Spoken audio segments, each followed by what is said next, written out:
Wind chills of around -30 Thursday morning prompted a scene that's more common in the Arctic than it is in Brooklyn Center.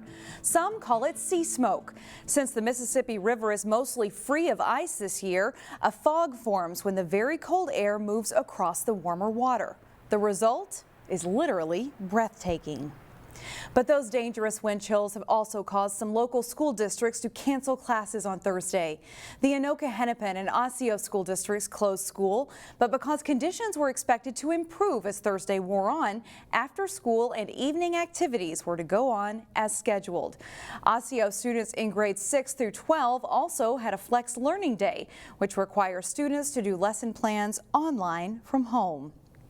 The extreme cold also caused an extremely busy day for AAA.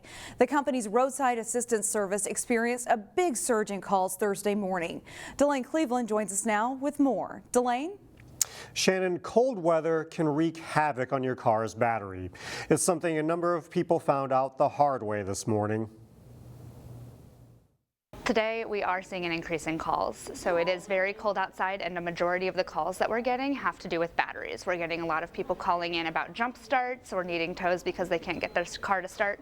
And then also we usually have a battery replacement service. When it's this cold, we can't do field battery replacements just because the batteries are too brittle and it's too cold outside to put our tow truck drivers at risk of getting frostbite. On a normal day, AAA's roadside assistance crews get about 300 calls for service. But by noon, their tow truck drivers had already responded to 200 service calls, mostly to jumpstart dead batteries. Meanwhile, AAA officials say warming up your car is certainly one way to avoid a dead battery, but contrary to popular belief, simply starting your car and letting it idle for a few minutes won't do the job. In order to recharge your battery, you actually have to drive the car around for a few minutes. You can't just turn it on and leave it sit. That's not going to help you with charging your battery.